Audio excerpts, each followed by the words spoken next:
Karl-Anthony Towns. Rasheed Wallace. Karl-Anthony Towns. Rasheed Wallace. Karl-Anthony Towns. Rasheed Wallace. Pull-up jumper. No. Towns And Rasheed from long range. And Karl-Anthony Towns drills it at the buzzer.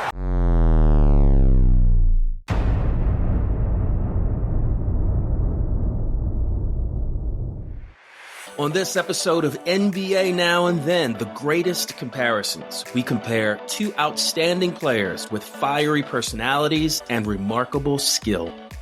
This Detroit champion was a fierce competitor who could rattle his opponents with his words as well as his play. His three-level scoring makes him as lethal as any frontcourt player in the NBA today. Stretch bigs like these two are rare, impacting the game in a variety of ways, from the paint to the perimeter. We are ready to present to you Karl-Anthony Towns and Rasheed Wallace. I'm Uriah. I'm Maurice. I'm Lucas. And I'm Ben. And we're here to talk NBA Now and Then.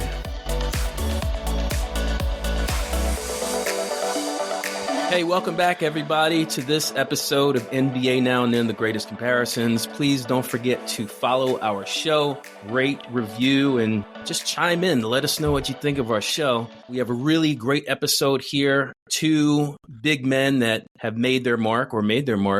Speaking of big men. Yeah, Uriah, for sure. And if you liked our Shaq and Moses comp from this season, you're sure to enjoy our Season 2 comp of Charles Barkley and Zion Williamson. Or Season 1's comparison of Dikembe Mutombo to Rudy Gobert. And if you're wondering about guard comps, you can check out our Isaiah Thomas and Kyrie Irving episode, or our SGA and Penny Hardaway episode. Want some intriguing forward comps? Check out our Scottie Pippen and Kawhi Leonard episode, or start at the beginning with our Vince Carter and Zach LaVine comparison. If you want to support us so we can continue what we're doing to bring you hundreds of hours of unique podcast episodes, please subscribe today, either through Apple Podcasts or Patreon. Go to our website for more info on how to become a member and gain access to exclusive content. Visit NBANowandThen.com today and join our journey as a paid supporter of our comparison efforts. All right, so let's dive into this comparison. We're talking Karl-Anthony Towns. We're talking Rasheed Wallace. Why are we comparing these players today? I want to go to Lucas first. Because if you look at both of them, we don't talk about either one of them being like a top three big man in their respective eras. Despite that being, a lot of players of their generations respect them and put them up there. And I think we need to do that comparison in that regard. Yeah, they definitely deserve some love. Definitely overlooked, even though Cat is a pretty prolific player. But I agree 100%. What about you, Maurice?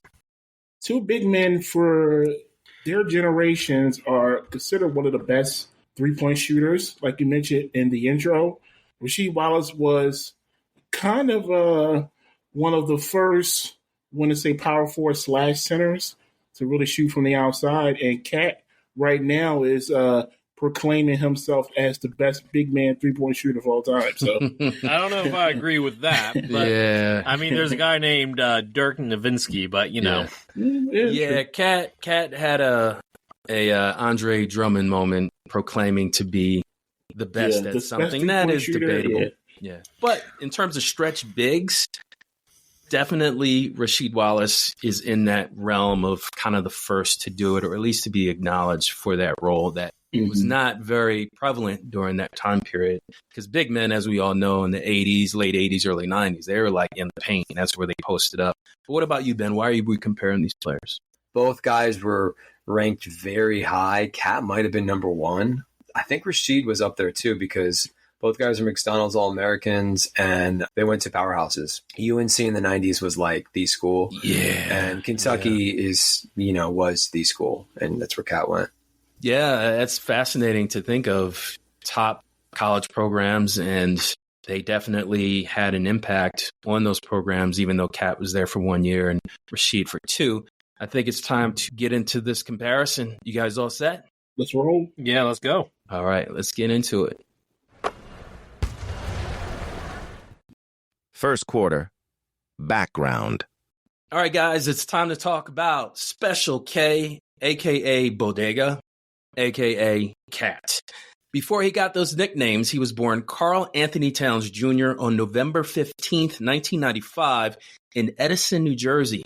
He grew up in Piscataway in a hardworking, basketball-centered family. His father, Karl Sr., was a college basketball star turned high school coach and began training his son from an early age. By 5th grade, Towns was practicing with the high school junior varsity team. So first trivia question, guys. When Cat's father played at Monmouth College in the mid-'80s, he was one of the nation's top what? Shot blockers, rebounders, or scorers? I'm going to go to Ben first. Seen the guy. I'm going to go rebounding.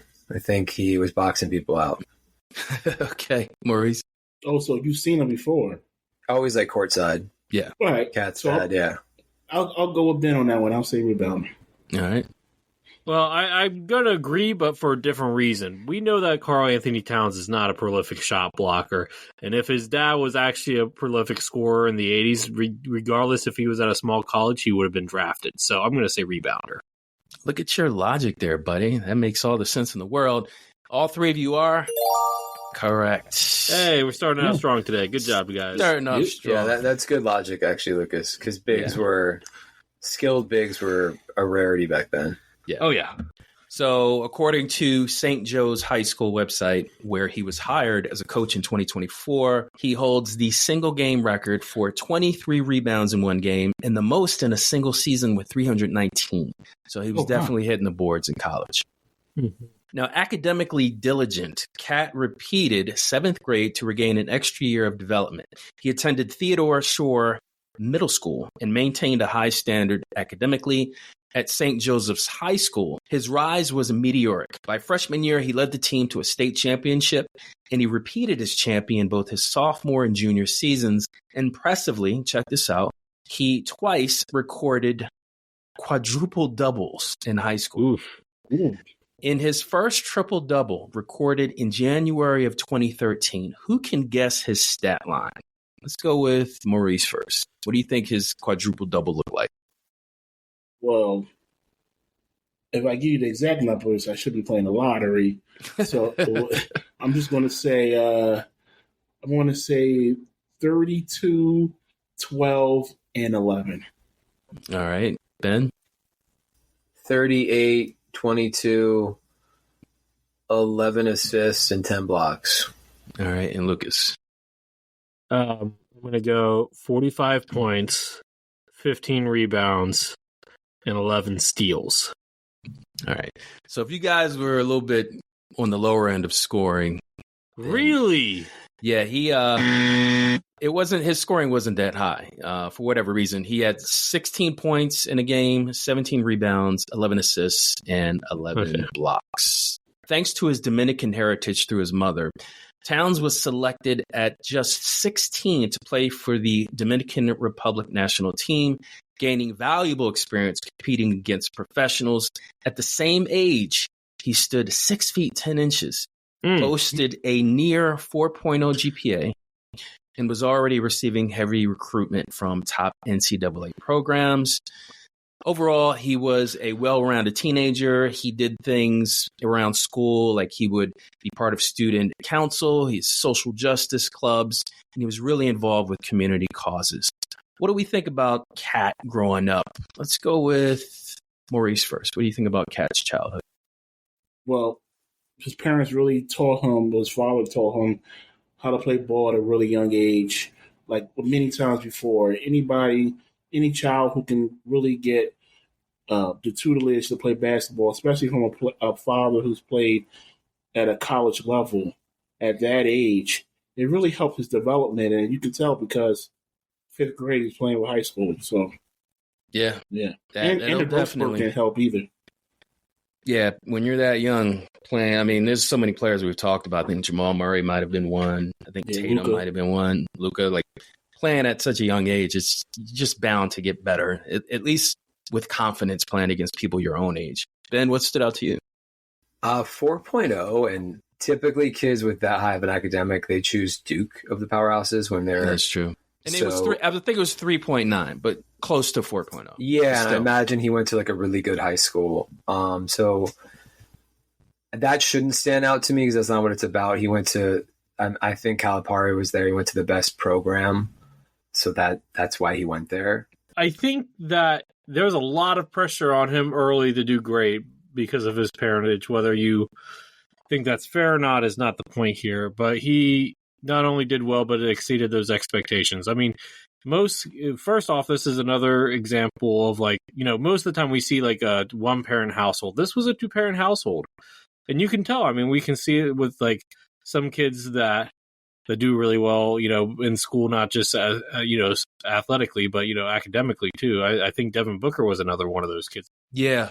Yeah. Learning from your dad, the game itself. And then his mom adored him. I'm sure she pushed for him. Mm-hmm. And I think the heritage was important to them in terms of being from the Dominican Republic. So let's get down to his career at Kentucky, as Ben alluded to. He was a one-and-done star, guys, and I'm sure you guys remember that time period. He enrolled at the University of Kentucky in 2014, 2015. Obviously, Coach Cal was his coach. He joined a loaded Wildcats roster that featured a platoon system, meaning Kentucky had so much talent that they rotated 2 full lineups, even in limited minutes. He only played 21 minutes a game at Kentucky. He quickly stood out for his defensive dominance, rebounding, shot blocking, and surprising skill as a big man who could shoot and pass. He averaged nothing to write home about, just 10 points, 6.7 boards, and 2.3 blocks. Does anybody know what SEC awards he won? I think he got Rookie of the Year. SEC Rookie of the Year, all SEC team, all SEC rookie freshman team. Was he Defensive Player of the Year? No, not necessarily, but he did get all of those SEC awards, even as a freshman. So you could definitely say that he was impactful, and he did lead Kentucky to a historic 38-1 record. They were undefeated all season until they lost in the Final Four. Does anybody remember who they lost to? Oh, gosh. Duke. Just 2015. Duke, okay. Maurice, you said Duke? Yeah. I'm going to veer left. I think this was Frank the Tank season at Wisconsin. All right, Lucas, you are correct. Nice. Yeah, let's go. Ooh, okay. So he was known for clutch moments in tight games, especially for his poise in the paint and defensive presence anchoring Kentucky. His versatility and basketball IQ made him the centerpiece of Kentucky's inside game, despite sharing the spotlight with future NBA players. Who were those players, Ben? Who played with Cat? Do you remember? Ooh.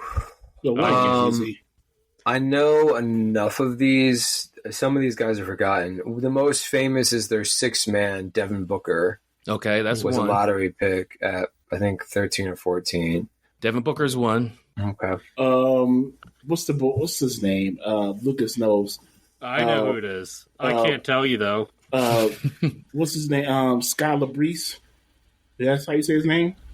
Oh, Scott Labrise. Yeah, BCA. I don't think he was on that team, but I could be wrong. There was someone else with like three names in his. I know this. Oh no! Oh yeah, I know now. It's Willie Cauley-Stein.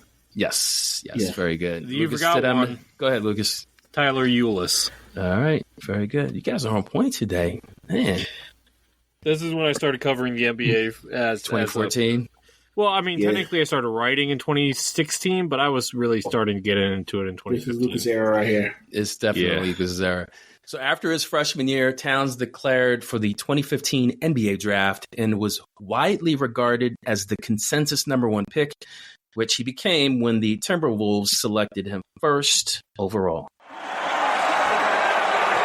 Karl-Anthony Towns from the University of Kentucky. And there is Karl-Anthony. Karl-Anthony Towns spent one season at Kentucky, was dominant and even better as the season got later. Played his high school ball at J. Will's alma mater, St. John's in New Jersey. He's been an exemplary young man and part of the high character of this class that we've talked about, exhibited by Karl-Anthony Towns. I think he's an absolute great fit for the Timberwolves. They were almost last in the league in block shots per game, 27th. He averages 2. He could be that rim protector. And just because they had 16 wins, they had a down year, but they also played young. Ricky Rubio was out a lot of the year. Kevin Martin was out a lot of the year. Nikola Pekovic was out a lot of the year. So now you bring them back and you make them healthy, along with Zach LaVine, Andrew Wiggins, Shabazz Muhammad. They have talent on that team. Stole my thunder there, but all right. It's always interesting to look back and listen to these guys. They thought he was going to be a shot blocker. Yeah. Furthest from the truth. Okay. Furthest from the truth. And I just want to say this. If Cat was playing in Sheed's era, Cat would not be a full-time center. He would be a power forward, occasionally playing center. Let's be clear. I would agree with that. All right. Yeah. What about his career at Kentucky? Anybody remember any of his games or anything stand out? I think I just remember them being such a super team. 10 points is low. I didn't realize it was that low.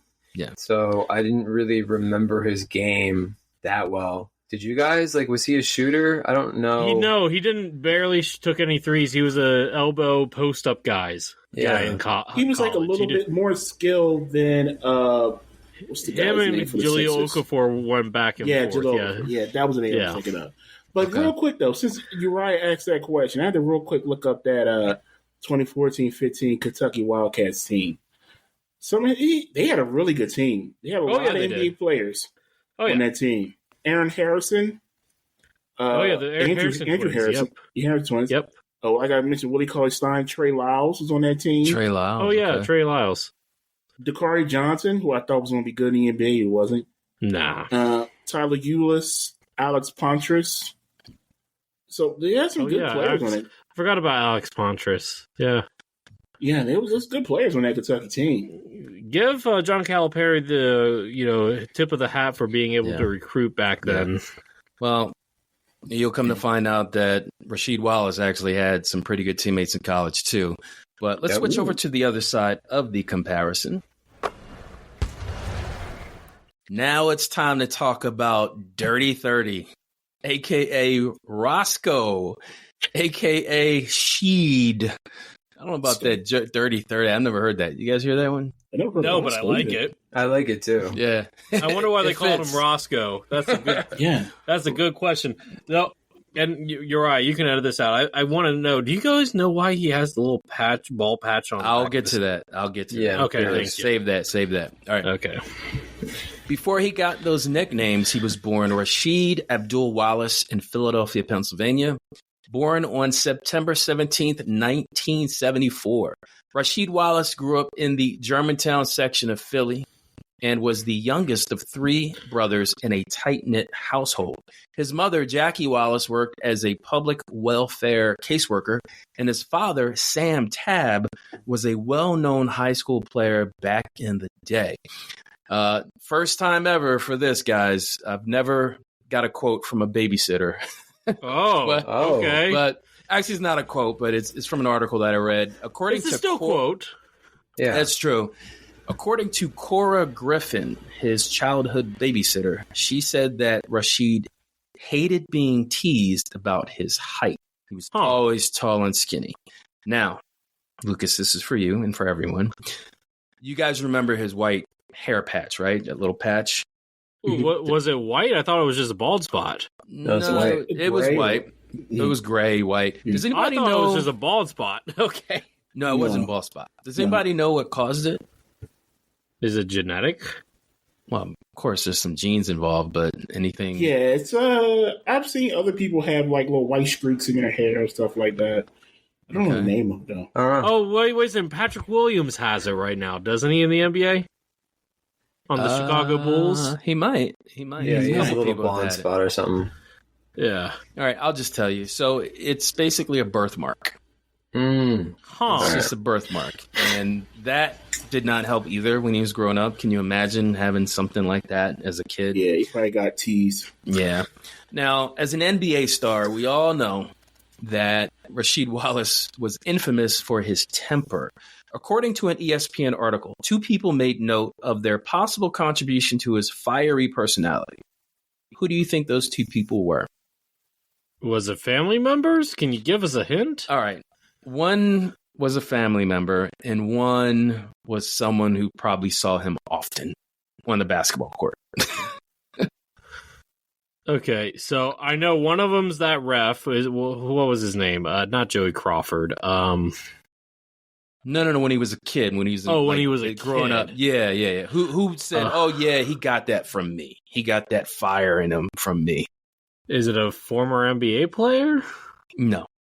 Oh, I'm going to say his coach, and I'm going to say one of his coaches. And who do you think? And then I'm going to say, did he have a sister? No. He had 2 brothers. Oh, okay, I'm going to say one of the brothers. All right. I'll probably say his father and a coach. All right, and Ben? Coach and mom. Ben! You are correct. Okay. There we go. So, this is an interesting name. Tennis Young. Yes, his name is Tennis. Tennis Young was his rec league coach, and he admits that he encouraged Rasheed to let his emotions take over on the court. Quote, "Some of that crazy stuff might have come from me," he says. "I tell them, if we don't win, we're all going to die." Yo, Yeah. This is rec league, dude. These are little kids. No, this is Philly. This is Philly. Yeah, Remember, I'm from Philly. I actually grew up around the corner from Gratz. Maurice is from that part of Philly, too. Yeah. Ben is a little bit further away, but we all know. Germantown, LaSalle, where I went to college, is the Germantown area of Philly, and we would run through. I ran track in college, and we would run through that area. So I know it pretty well as far as like that area. Yeah. All right, where was I? If we don't win, we're all going to die. That's a Philly coaching tradition. Remember, Jesus, this is Tennis Young talking to ESPN. I told him you have to bang that drop, step, dunk, and then growl at them. Ellerby, which was his high school coach, he said, Ellerby doesn't let you do that kind of stuff. So we all know that he attended Simon Gratz High School. We got that out the way. So Rasheed's relationship with Gratz coach Ellerby was pretty influential. Ellerby was known for coaching tough, talented Philly kids and for instilling discipline. Coach Ellerby had this to say about Rasheed Wallace, quote, "He was just a natural. He could block a shot on one end and be the first one down the court for a dunk on the other. You don't teach that. That is God-given." Back to his mom, who admits to shaping his personality through her example. Which of these are an example of his mom not holding back against high school opponents? A, she once threw a pretzel at an opponent's parent during an argument. That's B, she offered an opponent a tissue after getting dominated by her son. Or C, she threatened to sue a referee for a bad call on her son. Is there a D, all the above? There is no deal. I feel like because she worked, given her her job, She's which a you told us, social Uriah, worker, yeah. I feel like she would have sued. She would have known. She would have known the like outcome. So I feel like she sit next to her lawyer at the games. I'm going to say because she probably works with lawyers. She probably works with lawyers. That's why. Probably. So she's a caseworker. So she's dealing with social services. So she's highly has in touch with her emotions. I want to say the tissue. Listen, you don't get no more Philly than throwing a pretzel.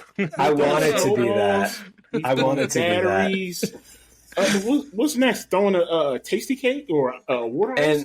A water ice, yeah. Honestly, pretzels are what I miss the most of any Philly food. Yeah. Pretzels. Nothing like a Philly pretzel. Yeah. All right, 3 different answers. One of you is correct. And, man, this dude. Lucas, that's for you. What can I say? I read people pretty well. That was a good guess. Yeah, that was a good one. Yeah. When I read that, I was cracking up. She's like, here, you need a tissue? Because Rasheed was just giving him the business. So the answer is B. In the ESPN article that I read, it said, quote, she once asked a high school player brought to tears by her son's dominance, "You want a tissue?" So she smiles when somebody mentions the fruit not falling far from the tree. Quote, "I guess," she says, I might be responsible for a little bit of what he does. Over under, and I'm pretty much through here. How many technical fouls did Rasheed Wallace get in high school? Over under 3. I'm going to go with Maurice first. Over. All right, Ben? Over. And Lucas? I'm going to say because it's Philly, stealing Maurice's question, and the refs are from Philly, I'm going to say under. You're correct, Lucas. Yeah. Man, Meeting the Philly guys today. Let's go. I'm wearing my Sixers gear today. Come on, let's go. Beating the Phillies, guy. You gotta. That's true, guys. You guys gotta get it together. I'm from Delaware, not even like Wilmington. I'm talking about Sussex County. Come on now, guys. All right. So I was shocked. According to Coach Ellerby, Rasheed Wallace in high school only got 1 technical foul. Go figure. Yeah, go figure. Yeah, I got. It could be the style of play too in Philly back then might have been a little more tough. They might have let some stuff go. Yeah, I got like 2 or 3 texts in high school. Okay, because you were wearing the sleeve, right? No. One was because I threw my mouth guard because I kept on getting called for stupid fouls. Okay. One was because I did. It was more of a flagrant foul because the guy was going up for a layup and I kind of just wrapped him. Right. And the third one is because you threw a pretzel at someone? I mean, look, if I had a pretzel available, I don't even remember the third one. I think it was just, no, I didn't get called. The guy that I was boxing out got called for a technical, and I can't say on this podcast what he called me. Okay. All right, we'll save that for the bloopers. So Ben mentioned it earlier. Both players were McDonald's All-Americans, and Rasheed Wallace was named USA Today's High School Player of the Year in 1993. Big deal. Yeah. Despite challenges in his environment, Wallace's size, talent, and defensive skills made him stand out as one of the top players in the nation. So what do we take away from Rasheed Wallace growing up in Philly, guys? Let's go to the non-Philly guy first. Lucas, go ahead. Tell us. What did you take away? That I can get, 90s Philly people better than Philly people can. In this episode, you have. In this episode. All right. Maurice, anything stand out about Rasheed Wallace? Well, keeping the Philly thing going, listen, Rasheed Wallace came up in, I want to say, like the golden era of Philadelphia basketball in the 90s. You're talking Kobe. You're talking Eddie Jones. Aaron McKee. Yep. Yeah, there was some really good NBA players that come out of Philly in that era. For him to get the spotlight that he did from out of Graz and going to North Carolina and having a career that he's had, kudos to him. Yeah, all those guys, Frank Gathers, weren't they Philly guys? All the LMU guys? Hank Gathers, yep. Hank Gathers, and then his Lionel buddy. Simmons. Lionel Simmons. Bo Kimball, yeah. Lionel Simmons, LaSalle, Player of the Year. Yeah. Bo Kimball, but they were all like Philly guys. And then Richard Hamilton. Yeah, Coatesville, but Philly. Yeah. Coatesville, yeah. That still counts. Yeah. I'll just say that when I was in high school the same time that Rasheed Wallace was. His name just resonated throughout the whole region. He was one of the top players in the nation. And Maurice mentioned he went to USC, which we're going to talk about right now. So Rasheed Wallace attended UNC Chapel Hill for 2 seasons, and he played under the legendary Dean Smith. Now, his freshman year, he appeared in 35 games. He started 7. He averaged 20 minutes, 9.5 points, 6 rebounds, and shooting about 60% from the field. Very similar numbers to Cat, right? Yeah. Now, Rasheed Wallace did earn a spot on the ACC All-Freshman team. His sophomore year, he started all 34 games, boosting his output to 30 minutes per game. Over under, how many points per game did Rasheed Wallace average in his second year at UNC? Over under 15 points. Lucas. If I knew his teammates, I'd be able to give you a better answer, but I'm going to say over. All right. Ben? Under. It was a loaded team. Jerry Stackhouse and other. Was Montrose on that team too? Yes, he was. Yeah. What about you, Maurice? Yeah, I'll go over as well. All right. Ben. This is for you, sir. The answer was over. I would have thought the same thing, Ben. Yeah. But, he averaged 16.6 points per game. He also averaged 8.2 rebounds and shot 63% as a sophomore. His shot blocking was notable, 93 blocks, ranking high in the ACC. He earned first-team All-ACC honors and was named consensus second-team All-American. Now, you guys want to hear a story about how he challenged Dean Smith? Yep. Mm-hmm. So from a Grantland article, writer named Jonathan Abrams, it says, in practice one day, Rasheed Wallace took an ill-conceived 15-foot baseline shot too early in a possession for Smith. The famed head coach blew his whistle and halted the practice immediately. Dean Smith says, "You think that's a good shot?" Hanners remembers Smith asking Wallace. Wallace replied to him and said, he did. He thought it was a good shot. And then Dean Smith said, well, let's see you make 10 of them in a row. Smith challenged. Rasheed Wallace drained 8 straight from the same spot before Dean Smith said, look, just stop. Looks like he won that argument. Yeah. Doesn't happen often. Yeah. Look, challenging Dean Smith, I don't even think MJ did that ever. So real quick, NCAA tournament highlights. In 1995, he averaged 10.8 points and 8.6 rebounds, and he helped lead UNC to the Final Four. In 1995, Rasheed Wallace entered the NBA draft, where he was selected 4th by the Washington Bullets. With the 4th pick in the 1995 NBA draft, the Washington Bullets select Rasheed Wallace from the University of North Carolina. So power forward is the position of the night so far. 3 out of the 4 picks. The big forward spot.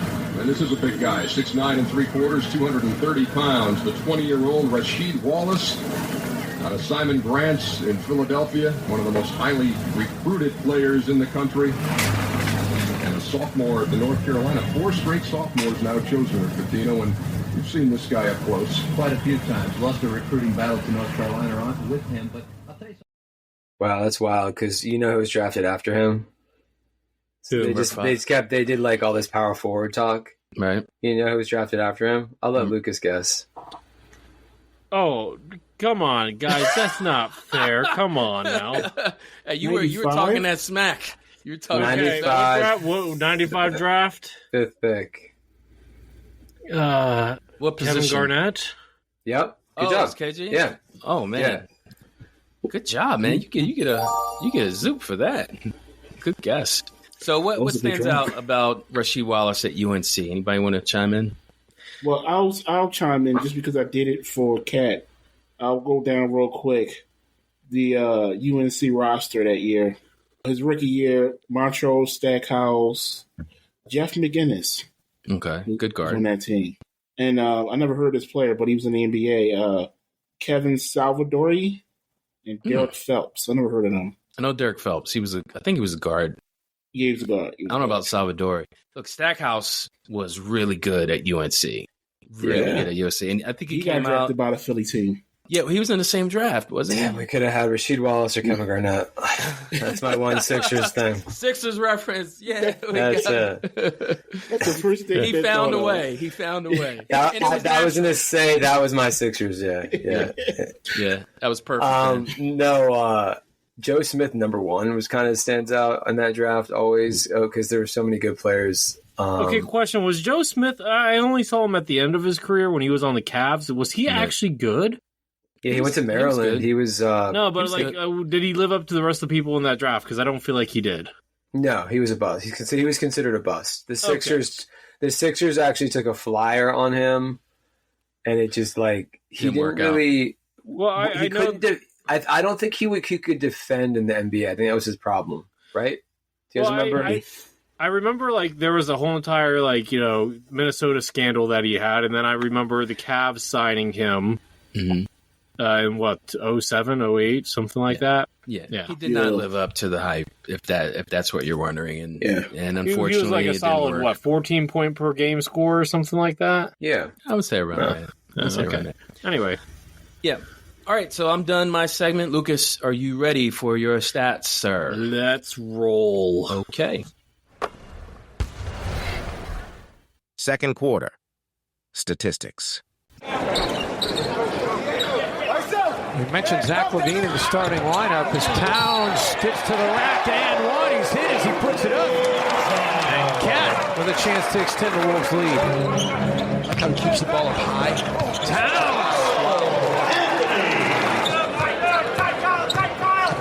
Towns takes it in on Scola.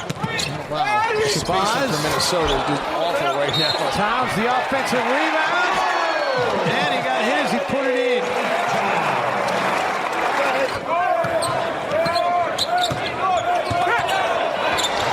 Towns able to get it to go. Towns off the feed and the dunk.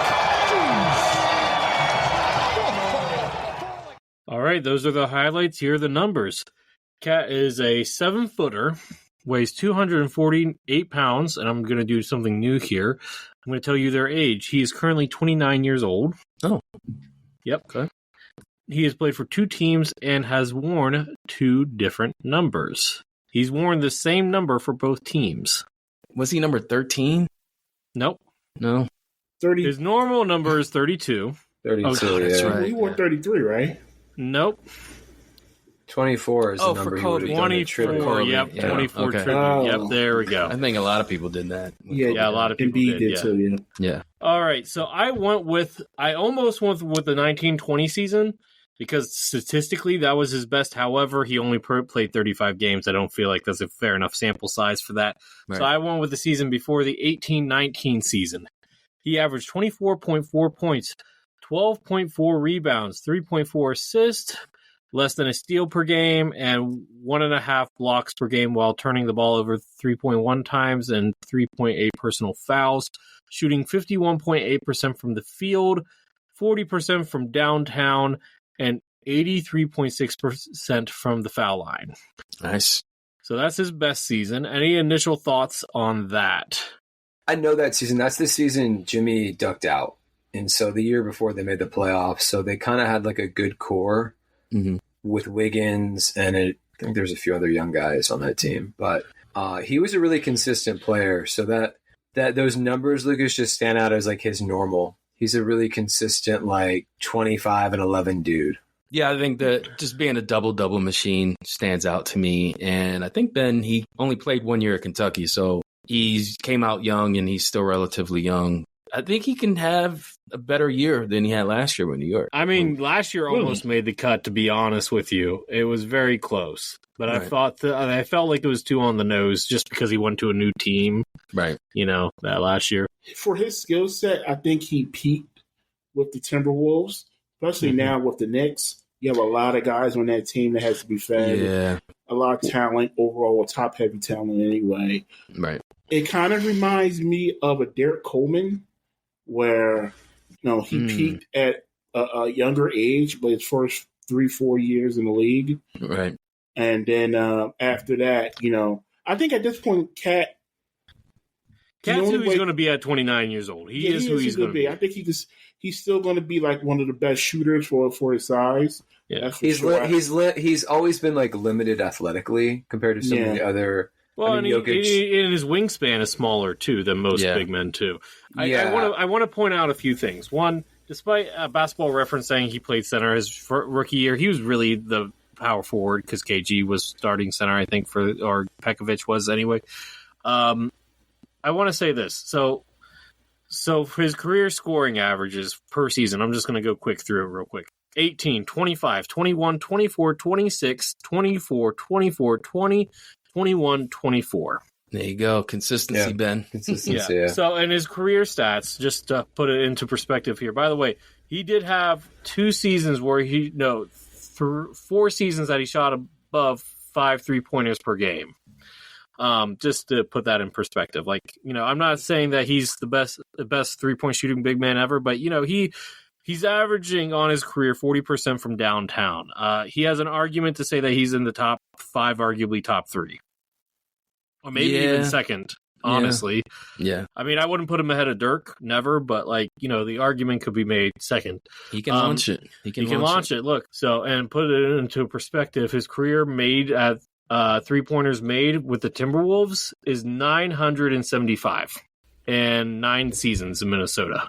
That's I mean, the guy's impressive. Career stats are 23.1 points per game, 11.1 rebounds, 3.2 assists, 0.8 steals, 1.2 blocks, 2.7 turnovers, 3.4 fouls while shooting 52.4% from the field, 40% from downtown, and 83.7% from the foul line. I think there was a very short time that he was considered top 3 big man. But we don't usually bash players, but I think the biggest knock against him is his defense. I think we can all acknowledge like he's not a. So that's why I said I think he would be playing power forward if it was a different era, just to hide those defensive deficiencies a little bit. Like him and Dirk, honestly, it was almost a comp we did. We almost did him and Dirk, but we went with Lowry marketing. Over under 5 triple doubles for his career. Oh, I have no clue. This is really straight up guess. Maurice, you say over Uriah? Over 5 triple doubles. I'll go under. You go under. All right. So the answer is 3. So I get a. Yeah, you get a. Yeah. I'm correct. I mean, this should be pretty easy because it just happened like last season. But what is his career high in scoring? Over under 60. I'll go over. Actually, no, it happened 2 seasons ago. My mistake. Yeah, I think it's over. Yeah. Okay. Over. It was the Embiid game. Yeah. Remember? Because we all were hate watching it. So you are all correct. You give yourself a little ding. Yep. 64, right? 62. 62. I remember that. That was like a crazy 2 days when Embiid scored, and then Luka scored like 70 something. And Donovan Mitchell, I think, was around then too, but his was in overtime, 2 overtimes. Doesn't really count. Yeah. Katz is crazy because he had like 50 something through 3. Do you guys remember that? Like he couldn't vaguely. Or he had 44 at half or 50 at half or something. Yeah. Anyway. All right. So, yes, that is correct. 62 is career high for Kat. Career high 3-pointers made because we are talking about stretch bigs here. Over under 9. Ooh. Over. For 3s, over. In a game, right? In a game, yes. Over. Yeah, I'll go over. That sounds about right. The answer is 10. All right. So we got it. Do you want to wait for Benny? It's a Chihuahua. It's a Chihuahua. It's a Chihuahua. It's okay. I don't know the dog's name. I should ask my neighbor. All right. So, career high in rebounds, 25. Over under. I'm going to say over. I think he had like a crazy game, 26. I'll go under. I'll go under as well. Ben, this is for you. Yeah, more 27. He had 27 in his 4th season. Channeling his inner father. His dad was a monster. Yeah. Too.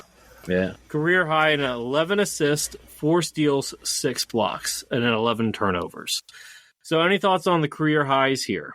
That's insane. These are impressive numbers, but yet we don't talk about him as being a top 3 big man. Yeah, 62. 62 It's the era he's in. Because if Giannis even sometimes plays a stretch 5, like you can't compete with the 3 big men of his era. So he's just been overshadowed. I don't think Giannis is a stretch 5. I think he's a point center, but he's a big. I would say that. Yes, Giannis over centers, but like you could say that Sabonis is a better center. You could say that Bam at times has been a better center. Rudy Gobert, despite. I always thought Cat was a solid 3 after Embiid and Jokic. So. I don't think so. Really?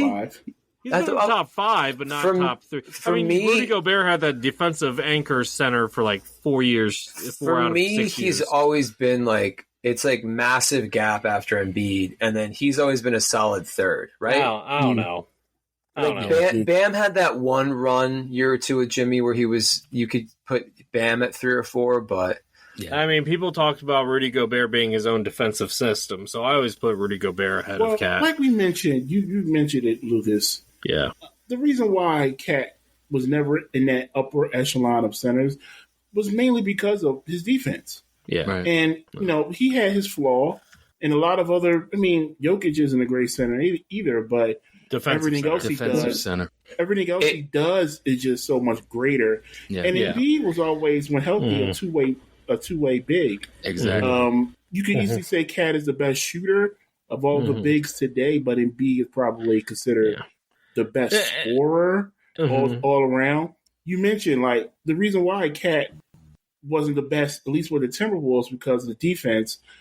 That's why they had to overpay to get Rudy Gobert. Highly overpay, huge overpay for Rudy Gobert. That's just so, I feel like if they had the choice, if they didn't overpay for Rudy Gobert and they were going to trade either Cat or Rudy, they probably would have paid Rudy if the price wasn't attached to Rudy.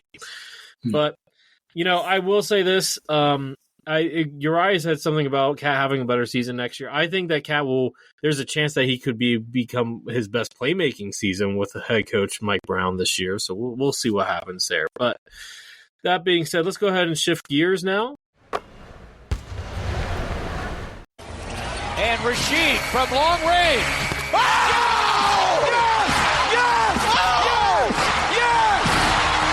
Rasheed sticks it off glass as time runs out. Podrá empezar a trabajar con el equipo de nuevo, ¿no? El balón en ataque para Minnesota Timberwolves. Wallace a S3.E44. Este jugador que llegó a Portland procedente de Washington. Vaya tapón ahí, vaya pincho de merluza de Rasheed Wallace a S3.E44. Decías que... Sí, llegó procedente de Washington, había jugado en Carolina del Norte. Uno más, la lengua más larga de la liga. Sí. El día 24, el día 25 vimos... That's for our international listeners. Yeah. Oh, so okay. that includes international listeners. Thank you, there Maurice. We go. Good save there. Okay. So, that being said, those are the highlights. Here are the numbers. Rasheed Wallace is listed at 6'11", 225 pounds, and he is currently, ready to feel old, guys, 50 years old. Yeah, that's crazy. That's not old. I bet you would say that. Oh, man. 50 is not. 50 is you not walked old, into that one. You walked into that. We've one. seen Rasheed Wallace play. It doesn't seem like 50. I think like Michael Jordan's like 70 something now. He's 60. No, he's in the 60s. Yeah. Anyway, I'm gonna go with the year that Rasheed Wallace, was 27 years old in the 2001-2002 season. Okay, guys, that was a good year for Portland. It was crazy though because he actually didn't make an All-Star game that year.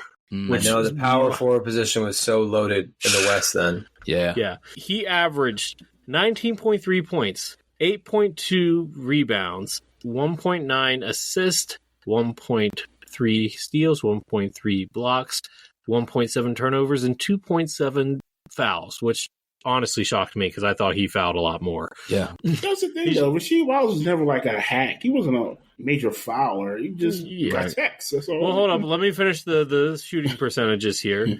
He shot 46.9% on field goal attempts. He shot 36% on threes, and he shot 73.4% on foul shots. So there was that. Early on in his career, he had a quote-unquote better field goal percentage, but overall, I mean, he improved as a three-point shooter, and that was the season that I saw that really balanced it out for himself.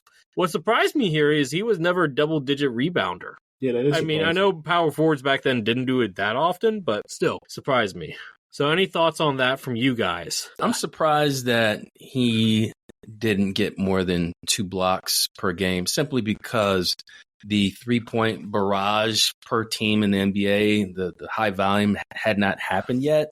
So I figured maybe Rasheed would have averaged 2.1, 2.2 blocks a game, but he never got that high, and I was surprised by that. His highest block per game average was in the 07-08 season when he averaged 1.7. Okay.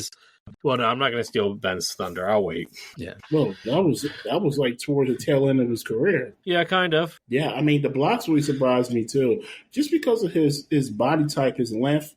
We talked about this with Tim Duncan. He kind of had like that swimmer's body, where he had a long upper body, long arms. He was long. Definitely. He was long, but he also wasn't like thin and frail. Like I always remember him being a little like not like his arms weren't huge, but he had like a thicker torso that could like take more, like could guard bigger guys. Yeah. He was one of the best forward/centers in the league. Like he can really go back and forth between the two, and at least for him, that's the biggest difference between him and Cat. He was more versatile at the center. He was actually, I think he was a better defender. The numbers could say something else, but I think he was a better defender. Now, can you guys explain this to me? Because I'm looking at it, and I see that he played only one game for Atlanta in the 2004 season. So was it like he got injured, or were they like one game and that was enough? Oh, no, I think he got he was traded from Portland to Atlanta and then got traded again from Atlanta to Detroit. Yeah, so Rasheed Wallace is famous for, he's like the first, remember there used to be a saying that like, you can't win a chip if you trade mid-season, and Rasheed Wallace is like the first guy, I think, to disprove that. Yeah. He got traded 10 days apart. Yeah, twice in 10 I don't know the internal issue there, but yeah, he got traded twice in one season, and he ended up on the champions, so I think he made out okay. Lucas, I think it might have been more like a Drew Holiday to the Celtics situation where like he was always going to get rerouted. Yeah. If I remember correctly. And here's the other weird thing when I'm looking at his basketball reference games, like per game. He retired for 2 years before he came back to New York for one more season. Yeah. Yep. That's interesting. I wonder if he played overseas. No, he just retired. It says retired here. Yeah, It would have said like other league or something. Yeah. No, he retired. He was like done. And then he just kind of came back and was like, yeah. Because remember, he played for Boston that won playoffs because of Perkins getting injured. And then, that's right. Unlike Cat, I will say this, and maybe this is a byproduct of the era, but also byproduct of like Sheed also just kind of like, I don't know. I don't think he ever forced his game. When I watched him, it's not like he like was fed the ball on offense. Now, if he was, he could actually put up big numbers. We all know that. We all saw that. But like he was never really fed the offense. So the career averages here are actually a lot lower than I think most people would expect. Also, he was older. He played a long time when he was older too. So his stats were a little bit down. He averaged 14.4 points. 6.7 rebounds, 1.8 assists, 1 steal, 1.3 blocks, 1.5 turnovers, 2.9 fouls, while shooting 46.7% from the field, 33.6% from the three-point line. I remember that series, the playoff run he had at Portland, playing the Lakers. He was such a difference maker for that Portland team against the Lakers. Like, I don't even think they could stop him. Shaq didn't want to come out and guard him. And inside, their power forward, who at the time I think was it Robert Horry? No, it's Brian Grant. No, the Lakers power for the Lakers. I think it was Robert Horry. Was it Robert Horry? I don't think Horry came off the bench. Okay. Was Rick Fox? Rick Fox was like a small forward. I don't even know. I think it was Horace Grant actually. Yeah, it might have been Grant. Yeah. Well, anyway, their power forward can stop them. Rasheed Wallace was a huge player in that series.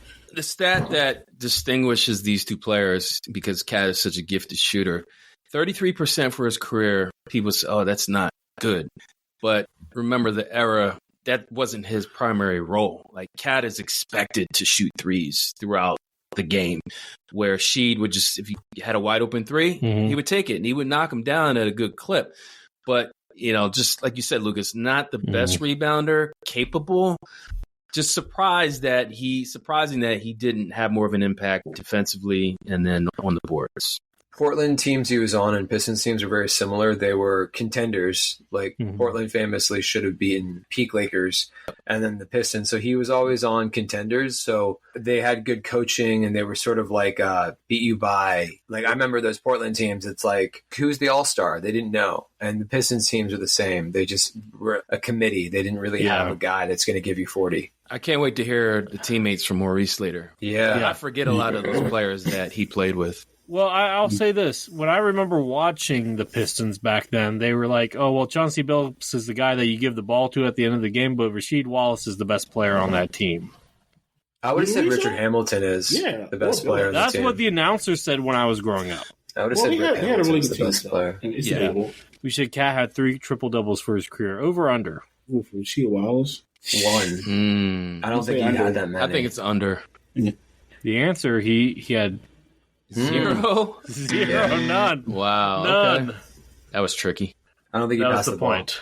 Okay, so I feel like you guys are going to get this over under Karl-Anthony Towns of 62 career high points. Over under, guys. Under. Oh, under. Yeah, definitely under. It's 42. Oh, it's wow. 42. Yeah, 42. That's good. He had 42 in the 01-02 season. That's good. Blazers, yeah. Despite it not being a three-point shooting era, his career high in three-pointers made was 7. It's not bad. Yeah. Granted, it was towards the end of his career. I still give him props on being able to make 7. And Karl-Anthony Towns was 10, correct? Yeah, so that's not even far His off. shot, if you remember, it was smooth. His release was so high. Yeah. And he would always flick his wrist, where Cat kind of comes up lower and kind of pushes it, but he's just, it's more like a line drive that I would describe it. See, I think guys like this, we might get into mechanics here. I was always taught to shoot above your head so that you don't cut off your line of vision. That's how I learned. That's how I. But like a lot of guys do either to the side or even push from like their face, and I don't get that. Well, it works for Cat, and it worked for Rasheed A couple Wallace. other guys, yeah, for sure. Okay, so we said Cat had career high of 27 rebounds. Over under that for Rasheed Wallace. Way under, yeah. Okay, let me rephrase the question. Over under 15 rebounds as a career high. All right, that's more manageable. Under. Still. You say under? 15 rebounds? I think you go over that. Yeah, I think I can go over there too. Okay, Ben, this is for you. It was 18. That's not bad. It was 18. Yeah, okay? Yeah. Assist was 8. Steals was 6. Blocks was 6. Turnovers were 8. Now, I do want to check this out. I don't even know if Basketball Reference has this, but I am curious to see if they do. I want to see how many technical fouls he's gotten in his career. I was waiting for you to mention technical fouls. I'm trying to see if they even have. They definitely That's just have. A quick Google search. They have personal fouls. He is, in terms of personal fouls, he is 56th all-time in the NBA with personal fouls, 3,259. All right, so I did a quick Google search. You can double check. Mine said 317. Wow. Okay. I wonder what the reference is, like who's the next highest. Can you look that up? 317 technical fouls. Who's higher than Dennis 317? Rodman? Okay, so here we go. Probably Here we Draymond. go. Hang on, guys. I got it. So, I got the top 5 in technical fouls. Okay. We've done some of these, and we're planning to do some of these players. So, number 5, Dennis Rodman with 212. Okay. Gary Payton, who we're doing in season 3, 250. Wow. Okay. Rasheed Wallace, 317. Now, honestly, I'm surprised he's number 3. I honestly thought he was going to be number 1 or 2. Number 2 is somebody that we've already done. Who do you guys think it is? It's Draymond. It is not Draymond. Draymond did not make the top 5. Technical fouls. Kevin Garnett? Nope, we have not done. We've done this person, and I'll even give you the season 2. Charles Barkley? Charles Barkley. Wow. 329. And number 1, we are not going to be doing this, players, to my knowledge. It's Karl Malone. That is where Karl-Anthony Towns ranks all time. You mean Rasheed Wallace? Rasheed Wallace, sorry. Let me start over. So Rasheed Wallace, he has 300 and what did I say? 17. 317. He was only 15 off. Actually, 16 off from having the NBA record of technical fouls. Hang on. Now I got to check something. I got to see how many times he got ejected. I think he was one of the only players that could give eye contact to a referee and get a tech. Yes. Like, that's his reputation right there. Yeah. So, tied for 9th, 3 players. Dennis Rodman, Reggie Miller, and Kenyon Martin with 12. Number 8. Host of All the Smoke, Matt Barnes. Okay. Surprising. 2 elite big men here, Shaquille O'Neal and DeMarcus Cousins with 14. DeMarcus, yeah, I can see. Tied for 4th, Charles Barkley and Anthony Mason with 16. Yeah, Anthony Mason. Mace, yeah. Number Oakley's 3. gotta be up here. Number 3, Dwight Howard with 17. Get out of town. Number 2, Draymond Green, the only active player on this list, with 23. And Rasheed Wallace with leading the league in history with 29. 29 ejections. 29 ejections. Take the headband off, throw it into the crowd, and For Dwight Howard, I don't even think that was text. I just think he just fouled out a lot. No, it said ejections. You can get ejected. Rear ejections. Out. Does that count, or is that different? No, it's fouling out. Yeah, I think ejection is like. Yeah, it's different. Yeah, ejection is when the ref is like you're doing something to jeopardize. But I don't think that was. I think prime Dwight didn't get that many ejections. It's the Dwight after Orlando that started getting ejections. All right. Anyway, so that's all I got stats wise. I'm gonna give the ball pass it off to Ben. All right. Third quarter accolades. Vegas, 2 in a row in the corner. Money ball. 30, 31. Oh, man. You called it. Oh, it's a wrap. Okay, Cat. Yeah, it's a wrap. Now, that is called pressure. He wanted to be known as the best big man shooter ever. Look at that. Look at him. Oh, he's doing the D-Lo. This is how you become known as the best big man shooter ever. Wow, what a start. Do it on the biggest stage, Reg.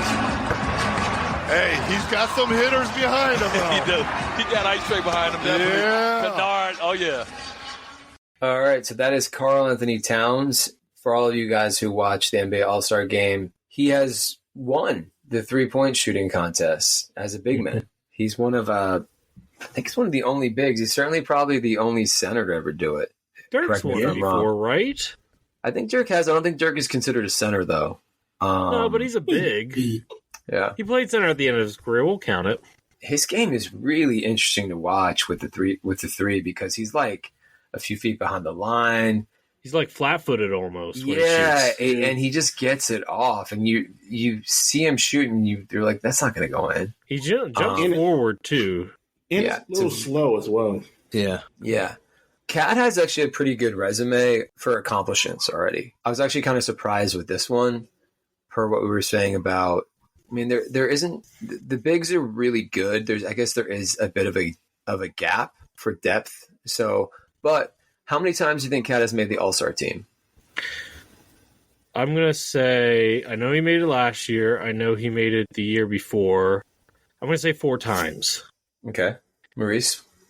One with the Nets. The Knicks. I'm gonna go 4 too. Uriah? Yeah, I'll go with 4. Yep. You guys are all wrong. It's actually 5. Wow. Okay. Yeah. I was surprised. 5 starts getting into like Hall of Fame-ish once you kind of crest. You know what I'm talking about? Like we do this enough to where, especially in today's league. So he's won at 5. He did take some gap years, 2018, 2019. And then he took 2 years off. He didn't make the All-Star team in 2020. Well, one of those seasons, he had an injury that cut it short. Yeah, he had an injury that cut it short, and then they weren't good. After Jimmy left, they kind of just like didn't win enough games. Yeah. And then 2022, he didn't make it in 2023. I believe he was hurt that year. 2024, he made it. His last year with Minnesota. And then his first year with the Knicks, he made it, 2025. Well, if Joel Embiid, here's my Sixers reference, if Joel Embiid is injured yet again, he'll probably make it in the East again. I actually think he still would have made it with Embiid because I think Bam was bad. So I think if you go 2 centers, I still think he would have made it. Mm-hmm. But you are right, Lucas. Like if Embiid can't make the All-Star team, who else is there? All right. Didn't know this, actually. Did Karl-Anthony Towns win Rookie of the Year in 2016? No, he did not. No. The 2015 or 2016 season. I'll start with Uriah. No? You don't think so? No, I would have remembered if he won Rookie of the Year. I think it was Porzingis. Yeah, because who was the second pick in that draft? Was it Kid Gil? D'Angelo Russell. D'Angelo Russell. Yeah. Okafor, Porzingis. Definitely wasn't Okafor. Yeah, I wonder who was later in that draft. I think it was Porzingis. Maurice, what about you? Devin Booker was in that draft. Yeah, he was. And he was kind of good right away. Yeah. But he didn't win Rookie of the Year. No. So Karl-Anthony Towns actually did win Rookie of the Year. He did? It did? He did. Yeah, but I don't know. I didn't know it. Doesn't feel like it. I think the class is considered pretty weak.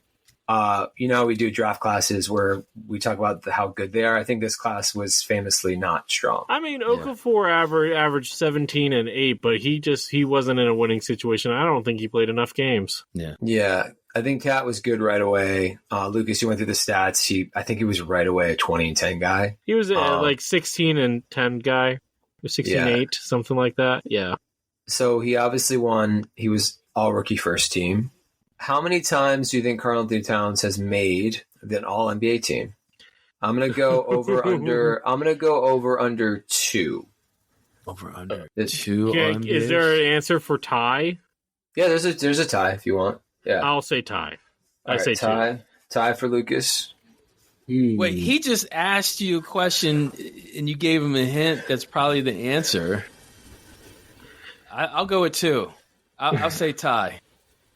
Because just thinking about it real quick, I don't think he was ever all NBA. He made it once with Minnesota, and I know he made it last year. So 2. Yeah. If I'm wrong, you guys can blame me. Are we tied? No, I'll go 3. I'll go 3 just to be different. 3? All right. So Uriah and Lucas, you guys are wrong, but Maurice is. Maurice. Okay, so he made it twice with Minnesota. Okay. Good for you. That's fine. It's about time. So again, like 3. Cold hearted. This kind of goes to my theory. Because Cat is literally in the Jokic, Embiid, Giannis. Like he's in that. He's the same age as those guys. He's in that peak. Similar drafts. I think he's in the Jokic draft actually. And then Jokic was in the Embiid draft the year before. Right. So Cat was the next draft. So, but Jokic took a year or 2 off before he played. I'll say this, Ben. I think part of Cat's problem is that the NBA All NBA voting changed from position to positionless. Right, but the thing is so all 3 of Cat's. This actually fits my narrative. Although Embiid was hurt one of these years, but he was the All NBA third team all 3 times. Yeah, 2018, that makes sense. 2022 and 2025. And so Rudy Gobert, like I said, if he wins Defensive Player of the Year, he should make All NBA over Cat, right? Like despite that, so yeah, I can. Unfortunately, I think this year Gobert has had like the most. He's averaging like 15 to 17 points per game on top of his. Yeah, I think this year Cat kind of showed he's a winning player because there were times when Brunson was off, he really stepped up and. He was on a winning team that almost made the finals. Yeah. He's probably gonna get first team NBA this year at center. Well, not first team, second team. I don't think Embiid's going to play enough games to qualify. Yeah, I mean the Knicks. Let's be real. Like the Knicks, talent wise, if they could just like function health, they should be, in my opinion, them or the Cavs. But I think they're better than the Cavs. I think the Knicks. I mean, injuries happen. But I think they would be my pick to be at least the number 1 seed next year. So Cat does play for the Dominican Republic, so he does not have a Team USA medal. They won gold, a junior team, in 2012. So it's called Centro Basketball. That's about it, I would say. What stands out to you? I think you guys keep bringing it up because it is a juicy debate about who are the top big men in the league, and you go Embiid and Jokic and Giannis, and everybody has certain elements to their game that notches them up higher than, let's say, Cat. Gobert led the league in rebounding once. He's always top 2 or 3 with rebounding, effective field goal percentage, blocks. So yeah, Cat might have him in terms of points. But Gobert was really making an impact. So I could see your point, Lucas, of Gobert kind of getting a nod over Cat. But I just think overall, he is definitely in the right spot where the Knicks are because they definitely need his scoring. Because you can't put everything in Brunson. Brunson, he was clutch player of the year. But, when you're undersized like that, we've seen him kind of get shut down in clutch moments because his height is a detriment to that position where Cat, he can score at any level. And he's underrated as getting to the basket. Yeah, he's a really good player. No, I'm saying like he can get to the basket. If he gets around someone, he not just goes around, he'll yam it. That's something that Gobert doesn't do. And I mean, Embiid can do it, but Jokic is not.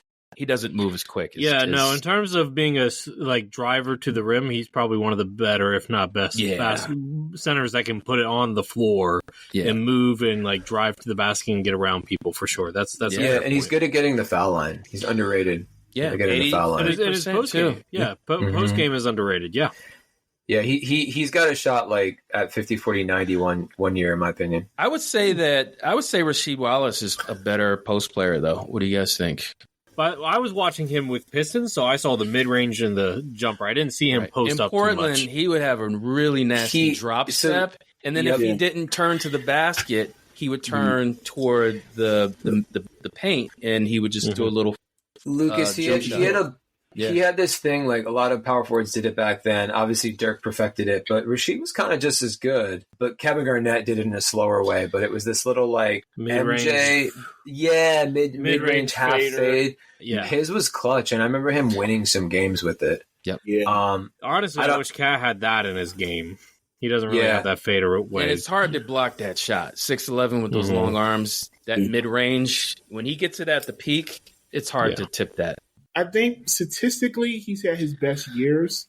I think from a competitive championship aspect, he's in the right situation right now with the Knicks. Yep. I think he's the perfect fit on that team. We've talked about this off air. The East is wide open this year, and if one of our teams in Philadelphia doesn't get their act together, it could be Knicks or Cavs in the NBA Finals this year. So, For him personally, his accolades, he can gain one more accolade, and that's an NBA championship if everything goes right for the Knicks. Let me just ask you guys this. I mean, we talked about it off air, but I'm going to bring it on air. Cat, if the Knicks are going to win a championship with Cat, is he their starting center or power forward? Center. He's their center, yeah. Center because they do play a lot of small ball lineups. Yeah. I mean, if Miles Turner is considered a center, Cat is definitely a center. Yeah. You know what I mean? I think Miles Turner is a better center than Cat in terms defensively, but fine. Yeah, that's good. Yeah, but similar thing. I mean, Cat technically rebounds better than Miles Turner. Yeah, that's fair. Oh, okay, a lot better. Yeah. What about you, Lucas? What stands out? Probably deserved to have at least 7 or 8 All-Stars, but some of those were due to injury. One was due to being a rookie, but the rest of them you could argue was because he was on a bad team. Yeah, it's interesting. This is going to be a weird comp, but when Iverson and Kobe were at their peak, it was them two and then a massive gap. And I always thought Ray Allen was a solid third best shooting guard in the league. And Cat sort of has that a little bit. I'm talking prime Ray Allen. I like that.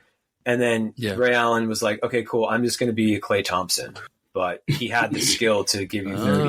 Okay. But I wonder if Cat is, because Cat's shooting and he's big.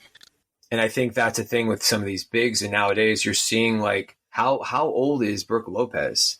That guy still I think he's 50. He's no, 36, but for real, what 36. He got good into a lot of this, as long as these bigs, if they can shoot, man, and still defend, there's a spot for them. And well, that's the thing. Can it will his defense has never been great. Can he last long enough with his shooting? That's the real question.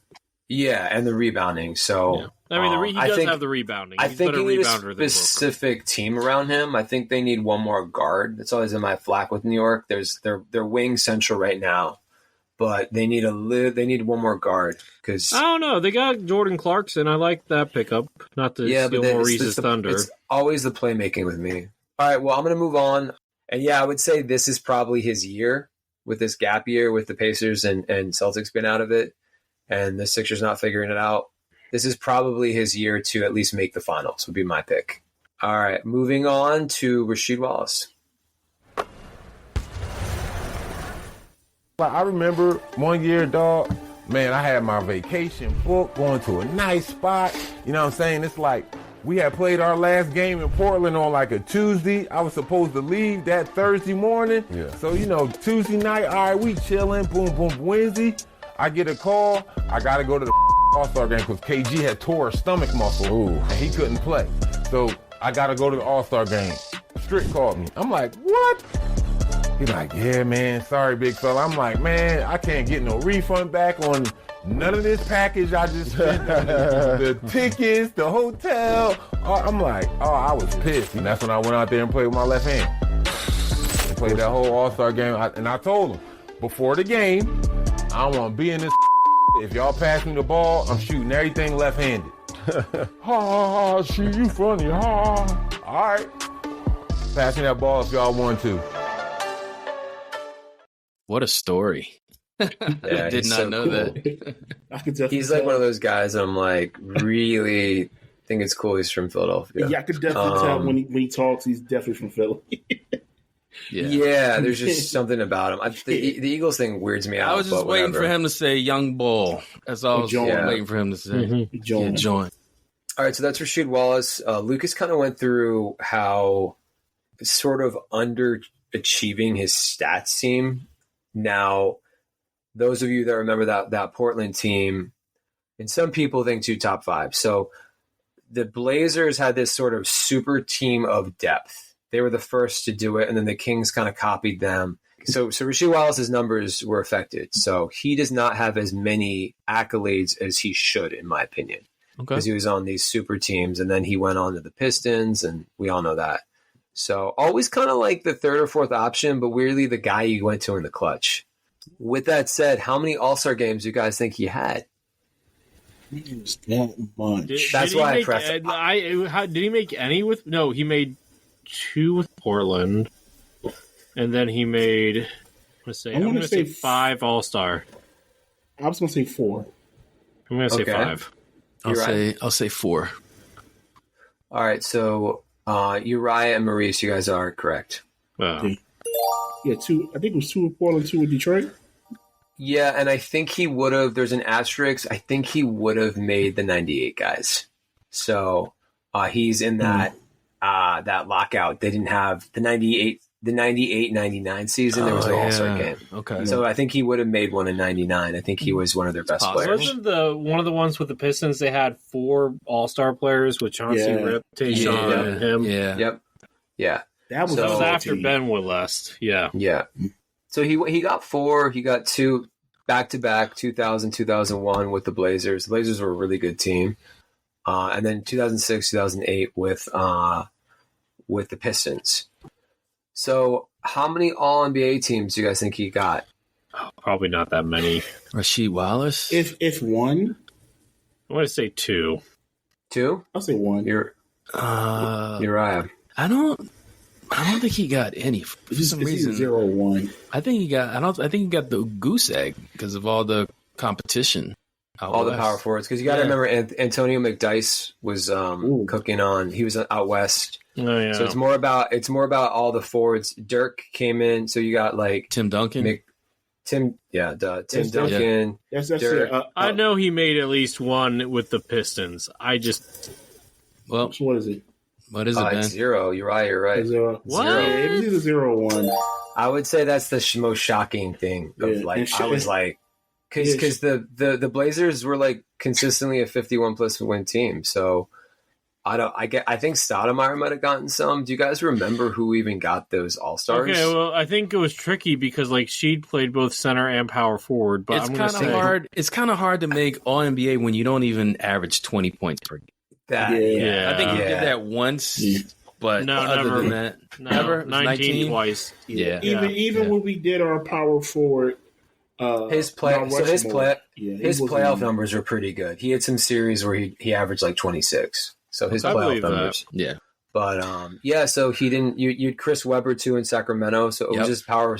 Karl Malone was still like doing his thing in the early 90s. He had Barkley, so he just didn't. It was just the power forward era, especially out west. So he had 0 All-NBAs and not many All-Stars. There is something he did get that Cat has not gotten yet, and we just talked about it. Championships. Yes. Oh, yeah. He got 1. Detroit. He got 1 in 2004, and as I met... He should have had 2 if it wasn't for the Perkins injury in 2010. Yeah. He's the outlier. Him and I think Gasol are the players that people are always like, oh, you can't win a chip if you don't have continuity for a year. And Rasheed Wallace was traded. The Pistons weren't good enough to win a chip. They didn't think they could beat the Lakers. And yeah, Wallace was that glue guy, man. Like he was like, you want to go big? I mean, those Pistons teams had some, you guys remember they had some giant lineups out there. He then went to the Celtics, interestingly enough, and I believe made the finals. Yeah, but then Perkins tore his ACL in Game 5, and he had to play 37 minutes in Game 6, and they couldn't keep the Lakers big off the board. I remember that. So he kind of won. Rasheed Wallace is like a guy, he won wherever he went. He was only ever on kind of like one team that wasn't a playoff team, and that was the team Knicks, he was drafted to. Bullets, I would say the Bullets, and then the Knicks. No, the Knicks I think were a playoff team actually when he was there. They were. He didn't play for an Olympic team. Kind of surprised. I thought he would have made at least one, and like especially like 2000, 2004 maybe. Like you said, the power forward position was loaded, and it wasn't international back then. Also, his on the court behavior might have influenced Jerry Colangelo's decision there. Exactly. One more thing I'm going to mention. He was an NBA. We don't have this that often, so I have to mention it. Mm-hmm. We didn't. I don't think I mentioned this with Chauncey, but maybe we did. He has been an NBA assistant coach. He was twice actually. Get out of here. He actually coached a high school team. I thought you were going to go pro. He did. He coached the Pistons in 2013-2014 season, and then he recently he was the assistant coach on Memphis in 2021-2022. Okay. So and that's it. Well, what stands out to you guys? Underrated, but I get why he was. But yeah, I thought he should have made at least one All NBA team. Yeah, I think if you put Rasheed Wallace in today's game, I think he's a top 5 big. Thank you. Like his game would have translated so much better in today's NBA. So because he's a good defender too. Yeah. So like he's almost like he's almost like a way better Miles Turner. If that makes sense. Would he be still playing power forward primarily in today's NBA, or would they have him almost exclusively at center? He'd probably center. 6'11". Yeah, I say center. Yep. Any coach in today's league, because you could play him in today's league, he would be like a 25 and 10 guy. I think he's. I don't know if he'd get 10 I think rebounds. He's a 20 and 9 or 20 and 10 guy. Yeah, I think, and that's good. That's good. Yeah. What about you, Uriah? Not getting an All NBA nod when he probably should have gives us all the reason to give him his flowers, because as you've mentioned before, he wins everywhere he goes. I think he's a selfless player. I think he does the dirty work. He has an imposing personality, which can provide like a psychology advantage against an opponent. And he's not afraid of anyone. He's not afraid to score, shoot, block, or pass. He's just an all-around great team player, and I'm glad that we're able to talk about him. All right, well, I'm going to segue over to the teammates. Let's go. All right. Kat, years and years ago when you came into this league as the number 1 pick, you were drafted not only for your offensive talent but for your defense and the promise that everyone thought you had. Does it feel good to be getting back to that and showing your capabilities again, and not just being viewed as the stat stuffer and the big offensive player that you were? He was never viewed as a stat stuffer or just a. No, I know that. I'm just saying he was never viewed as that. Especially when I got here, I always thought he was a great defensive player. He just had to put his mind to it. And when Finchy got here, man, Finchy put emphasis on, and Cat, if we want to go somewhere, we got to defend. And like he said, that's the head of the snake. And hearing that from him, it pushed Cat, man. And I tell Cat, we need you to defend. Corliss tell Cat, we need you to defend the whole team. And, ever since he been back this whole year, man, since he been at the 4, he been defending his ass off. So he's been playing great, and we hope he continues to do it. All right, let's get into Karl-Anthony Towns' teammates. Drafted with the number 1 pick by the Minnesota Timberwolves in the 2015 NBA Draft. Let's start with his rookie year, 2015-2016, Minnesota Timberwolves. Their record was 29-53. Do anybody remember their coach? Was it Tibbs? No. It was Flip Saunders. Is that just Saunders? I was going to give you a hint, but you just kind of blurred it out, your answer. Yeah, I'm going to go with that. I'm pretty sure it was Flip. It was actually Sam Mitchell. You're right. Flip took over for Sam. I was going to give you a hint, Lucas, but you just couldn't wait. So wait a minute. Did you guys hear that? What? I bet you've been waiting all so podcast. confident. The hint was going to be a former player, NBA player. Flip that would have been a good hint. NBA player. Okay, fine. All right. It was Sam Mitchell, executive Milt Newton. Some of his teammates his rookie year were I don't know how you say that. Nemanja Bjelica. Yeah. All right. Gorgie Dang, like we talked about, his rookie year, Kevin Garnett was at his last year before he retired. He came back from the Nets. Tyus Jones, Zach LaVine, Kevin Martin, a player we mentioned multiple times. He's played like 20 of the 30 teams in the NBA. Andre Miller, Shabazz Muhammad. Oh gosh, I remember him. Wow. Andre Miller is underrated. Speaking of underrated players, I think that guy was good. Well, that's why we're going to do an episode on him this year. Yep. There you go. This season. Ricky Rubio, Andrew Wiggins, and he played with a player that also played with Rasheed Wallace.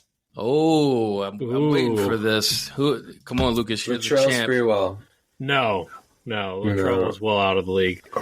It had to be with the Pistons. Jeff Green? No. Chauncey Billups?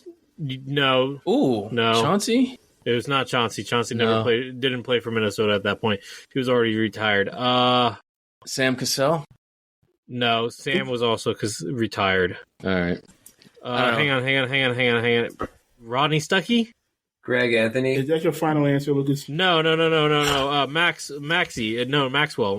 Jason Maxiel. That's my final answer. He just went through like 5 Maxwell. and Lucas is still wrong. It was Tayshaun Prince.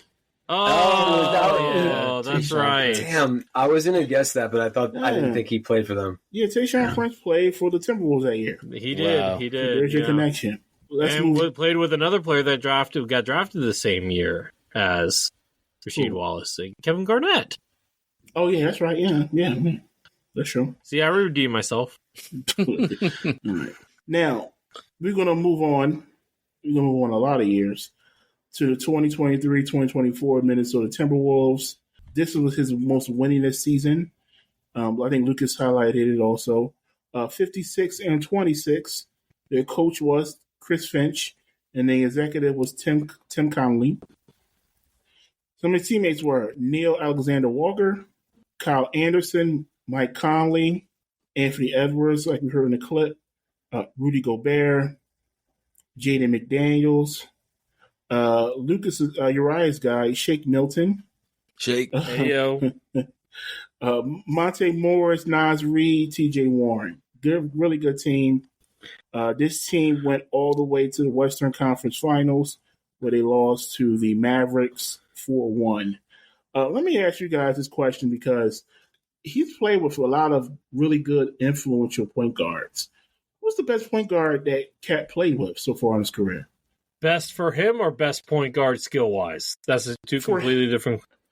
Okay, let's just say skill-wise. It's got to be Brunson. Is he really a point guard, though? Yes. Yeah.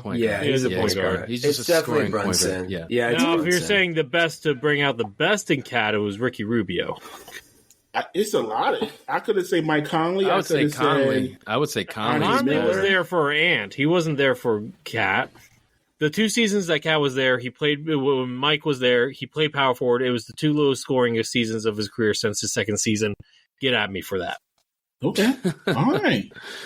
Good. So no, the answer is Ricky. The Andre Miller was 1 foot in retirement at that point. Yeah. So you say Ricky Rubio over? I say Ricky Rubio. Final answer. All right. Okay. I'm not mad at that. I'm not mad at that. I think that's good logic. That's good logic. I never considered Jalen Brunson to be a pure point guard.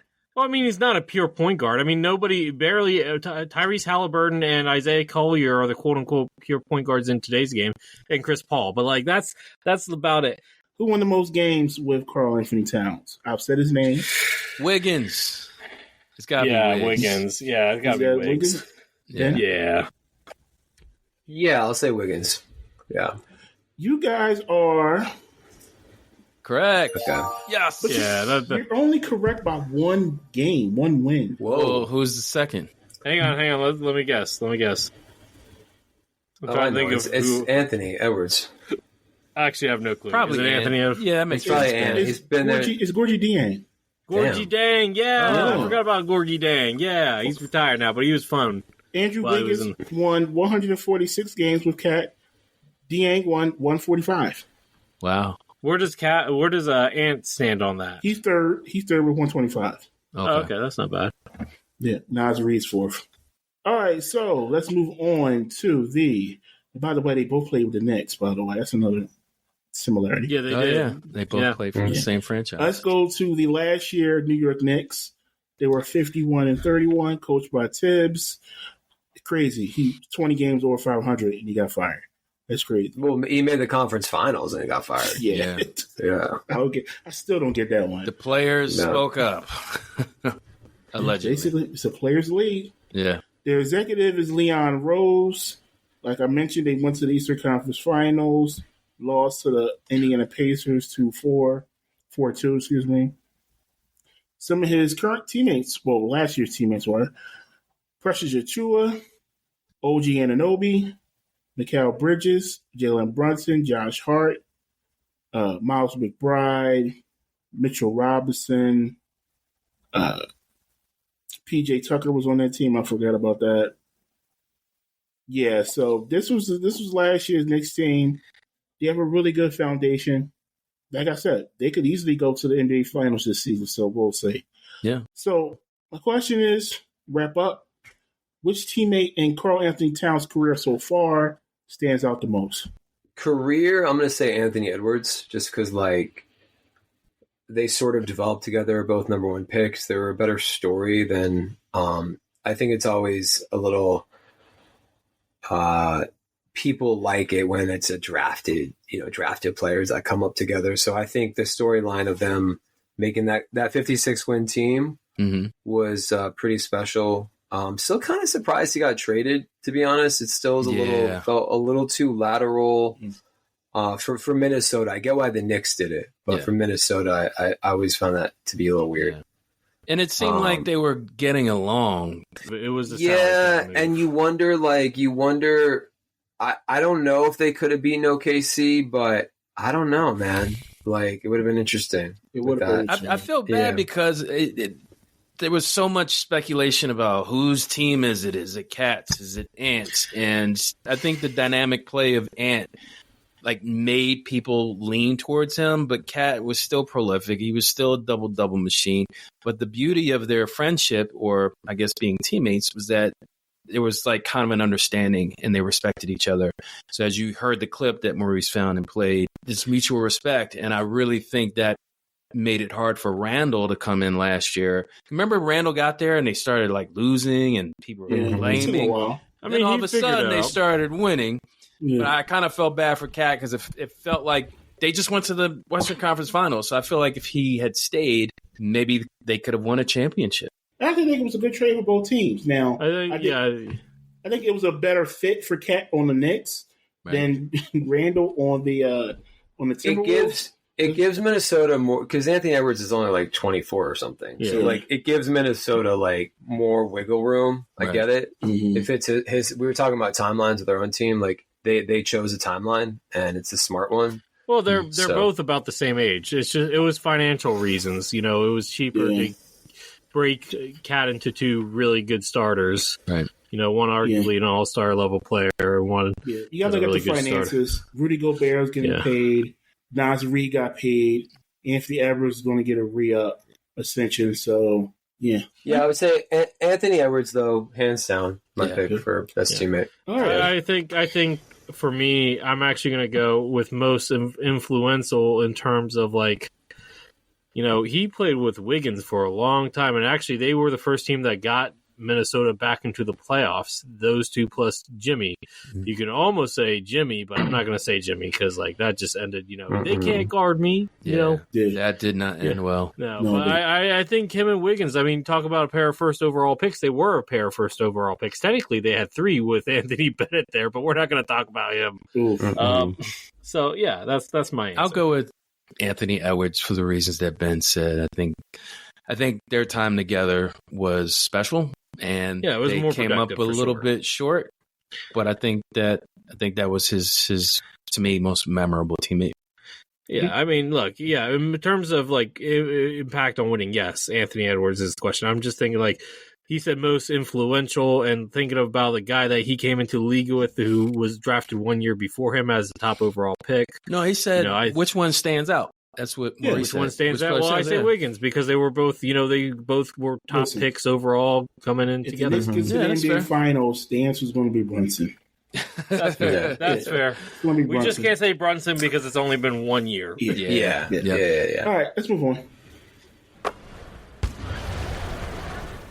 The one thing that would make Sheed really mad, and then after he gets mad, you can throw it to him and he can score on anybody, was him getting a tech.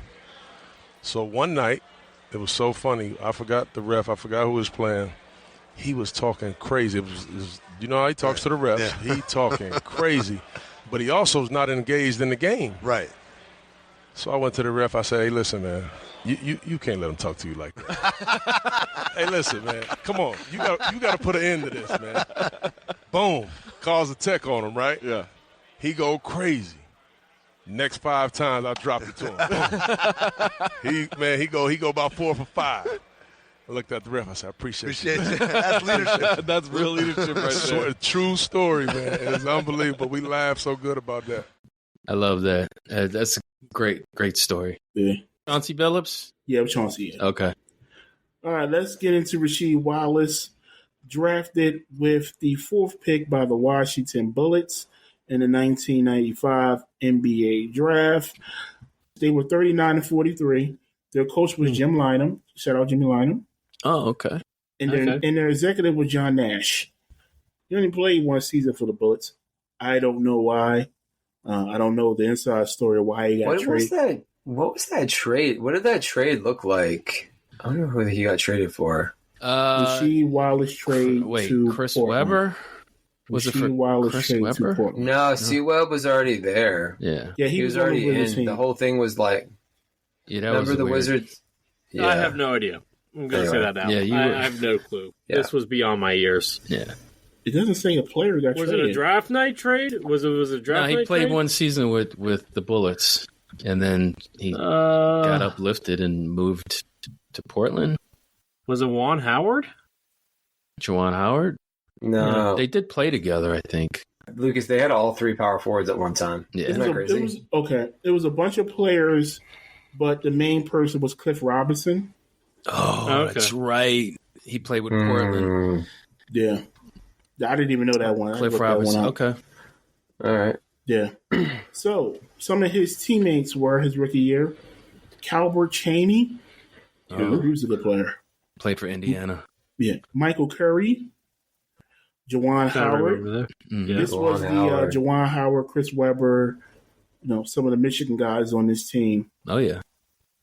And Chris Webber was traded for no reason from the Warriors. So, right. So weird trades in the mid-90s. I don't know what. Weird. Yeah, I don't know what was going on, man. When we did the Warriors, their malfunction of their top players needs to be studied. They had a good roster, really good roster. Yeah. Tim Legler, George Marathon. We mentioned George Marathon on Space Jam episode. Space Jam, yeah. Let's go. Robert Pack, Brent Price, and Mark Price played on this team. I didn't know that. Oh, wow. I didn't know that either. Oh. Like I mentioned, Chris Webber, Chris Whitney. All right, so let's move on to the team he had his best years with, in my opinion. I thought he had his best years with Portland. Yeah, I would agree. He did. So let's highlight the 99-2000 Portland Trailblazers. This was the most winningest season with Portland. They won 59-23. Wow. Damn. Their coach, and this is the West, by the way, in the late 90s. Their coach was Mike Dunleavy, and their executive... Senior, right? Yes. Okay. They had Scottie Pippen, too, right? Yeah. I think they did. Oh, that was such a loaded team. Yeah, their executive was Bob Vincent? I think something like that. I don't know. They went to the Western Conference Finals. They lost to the Lakers 4-3. So they went Game 7 way against. To lose. Yeah, they went Game 7 against Shaq and Kobe. Some of his teammates were, like, I think Ben mentioned this earlier, they were a deep team. The Portland Trailblazers, they had a lot of depth. They were like legit 10 deep. Greg Anthony, Stacey Augmon, Brian Grant, Gary Grant, Jermaine O'Neal, Scottie Pippen, Arvydas Sabonis.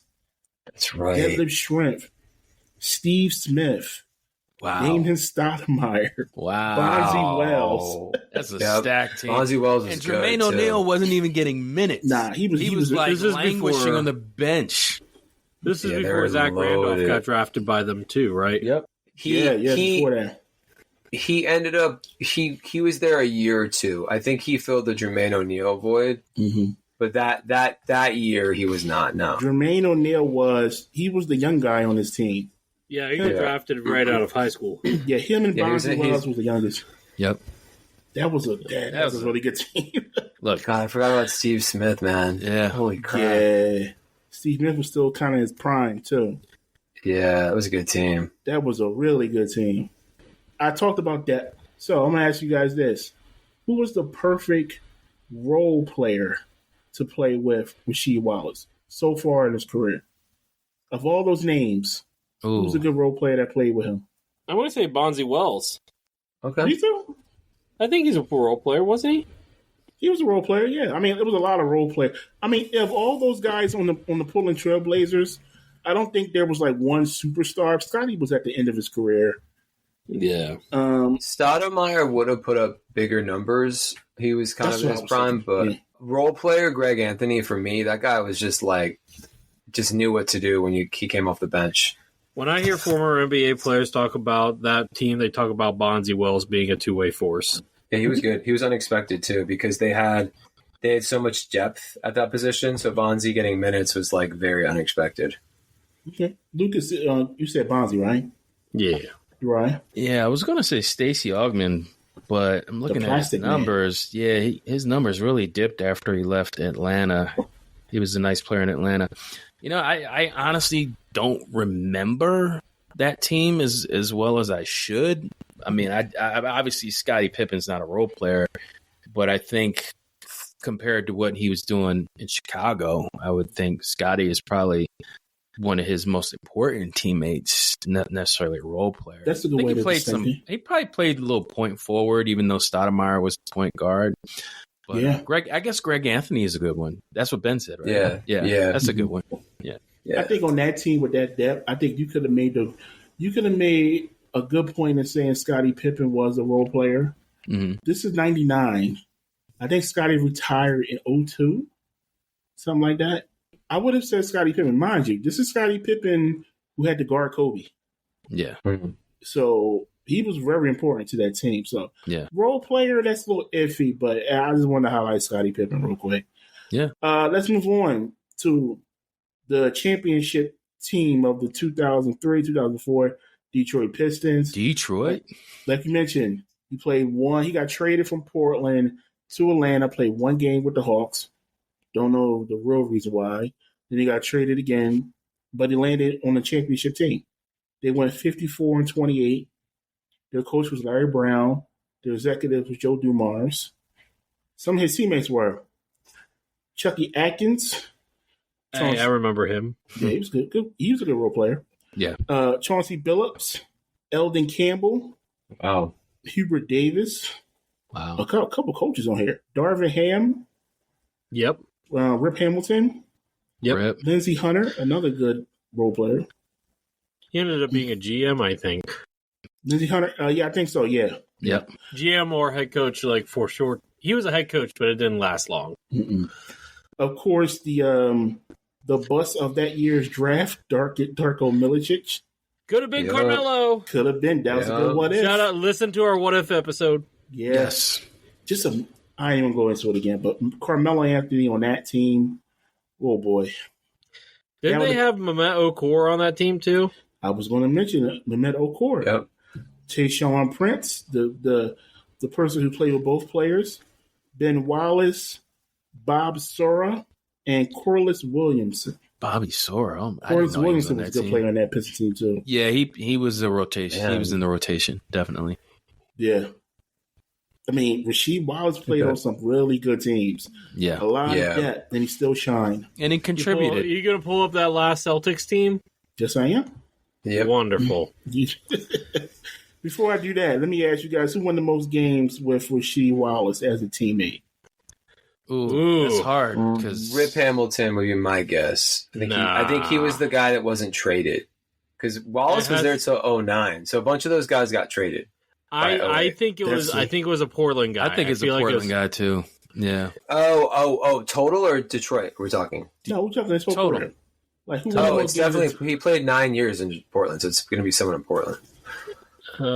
Stacey Augman. I'll say Damon Stoudemire. I'm going to say Bonzi Wells. Three different answers. Oh no, I got it. Maurice Brian Grant.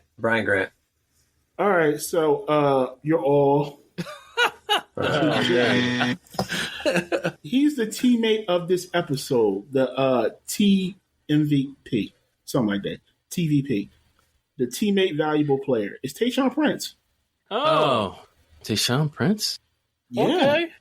Oh, so it was a Detroit player. Yeah. Damn. So he played with Cat and he won the most games with Rasheed Wallace. 329. Tayshaun was an Iron Man, so that makes sense. And that was, by the way, that was only that's only in 6 seasons. That's impressive. Yeah, that is. Number 2 was Rip Hamilton with 313. Okay. Yep. And third with 267 was Damon Stoudemire. All right. There's my little contribution. And four was with two. Well, he got this out of. Well, he got that out of order. Actually, it was third. Actually, Antonio McDyess had the third most wins with Rasheed Wallace with 281. I remember when they acquired him after Ben Wallace left. Okay. Yeah. Shut up. He might be a comp player down the road. Antonio McDyess had a good career. Okay. I only remember old Antonio McDyess. He was an All-NBA player, actually. I believe you. I just never saw his prime. I just saw Denver, him. He was a problem. Yeah, it was a big problem. Okay. Yeah, he was athletic. He got a bad injury that affected his athleticism. It was his knees. One of his knees shot. Yeah. All right, so let's get into 2009, 2010. Boston Celtics. Let's go. This, and like I mentioned, they took the Lakers to Game 7. They were one win away from a championship. So Rasheed Wallace could have definitely, it wasn't for the Lakers. Rasheed Wallace could have had like 3 or 4 more championships. Yeah. Yep. It wasn't for the Lakers. He was like 36 at this point, by the way. Let's put that into perspective. He was well past his prime. He did his best. He did the best he could. He did the best he could, but let's be real. They asked him to play 37 minutes in an NBA Finals after barely playing at all. Yeah. But they still got pretty far, though. They got 1 game away. Yep. That season, it was 50-32, coached by Doc Rivers. The executive was Danny Ainge. Of course. Some of his teammates were Ray Allen, Tony Allen, Glenn Big Baby Davis. I forgot about him. Michael Finley. Yep. Kevin Garnett. Yep. Eddie House. Yep. Michael Finley was on the Celtics? Yeah, it was his last year as well. Oh, wow. Him and Wasp were ring chasing. Kendrick Perkins. Yep. Paul Pierce. Yep. Nate Robinson. Oh yeah. Rajon, did not like Nate. Rajon Rondo. Sheldon Williams. Oh yeah. And one of Lucas's favorite players, Brian Scalabrine. Brian Scalabrine, the White Mamba. The White Mamba. He's closer to LeBron James than we are to him, and he makes sure everybody knows it because he does pick up basketball all the time. I love it. Okay. No, he literally says, "I'm closer to LeBron James." I've heard him say that before, but no, he goes out into the streets and does. He will play pickup ball against anybody.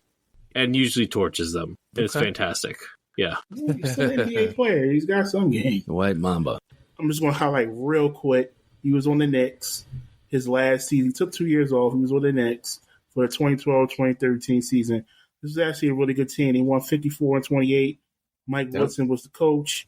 Real quick, his teammates were Carmelo Anthony, Ronnie Brewer, Marcus Camby, Tyson Chandler. Ronnie Brewer or Ronnie Brewer. Ronnie Brewer. You're right. Tyson Chandler, Raymond Felton. I think this was the last year. Jason Kidd, Kenyon Martin, Quentin Richardson, Ahmad Shumpert, J.R. Smith, Omari Stoudemire, and Kurt Thomas. Another good team. I don't know how that Knicks team didn't win more, but they ran into the Pacers in the second round, and the Pacers had young Paul George and that defensive juggernaut of David West, Roy Hibbert, Danny and Lance Granger. Stevenson. Yeah, that was a good team. Danny wasn't on the green at that point. Danny wasn't in his prime at that point anymore. It still was a good Pacers team. Oh, yeah, for sure. It was a good Pacers team. All right, so with that said, which teammate stands out throughout the career of Rasheed Wallace? I'm going to start with Uriah. It's got to be a Pistons player, in my opinion, just because that's where he won a championship. And I would say Rip Hamilton. Think about how much movement Rip Hamilton made that kind of crossed wires for defensive opponents, which freed up Rasheed Wallace to be wide open for three, whether it's in the corner. So I would say Rip Hamilton. I'm going to say Ben Wallace because him and Rasheed were one of the few front courts that actually stopped Shaq. Well, not stop, but made his life very different. They slowed him down significantly. Elton Campbell, Corliss Williamson.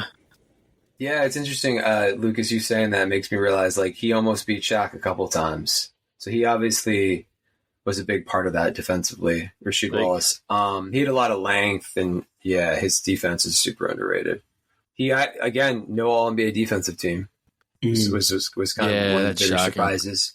Yeah, because he was always on good teams, but I would say I'll keep it interesting. I'll say Chauncey Billups, Finals MVP. That's a good one. I'll say Chauncey's the point guard of that crew, kind of keeping it together. Yeah, I would have said Chauncey as well.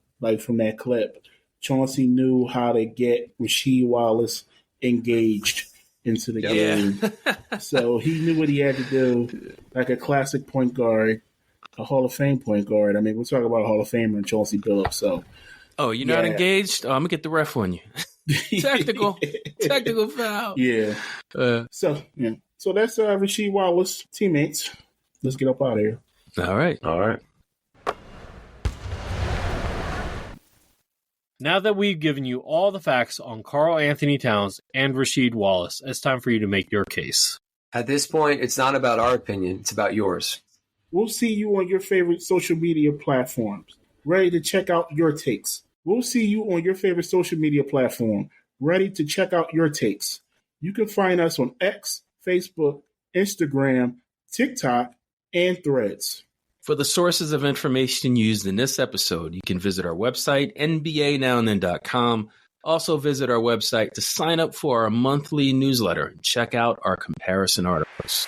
Don't forget that you can follow the NBA stars we featured on today's episode through their social media. You can follow Karl-Anthony Towns on X at Karl Towns and Instagram at Karl Towns. And you can follow Rasheed Wallace on Twitter X at IM_Sheed and on Instagram at Rasheed Wallace 36. All right, there you have it. Two great power forwards who did big things during their era. Thanks for listening, guys. We'll see you next time. NBA Now and Then. Take care.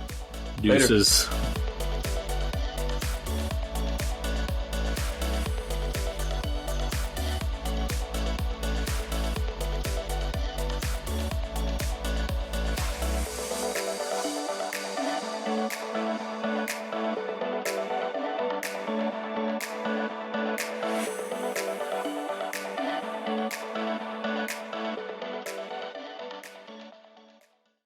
All right, you are all correct. You guys said... I said under. He said equal to. Wait, what was my original? Over under 3. 3. All right, let me do that again. All right, The old age is getting to you, man. No, so when my internet acts up, I was looking up something on my phone, and it just kind of delayed me. So let me run that back.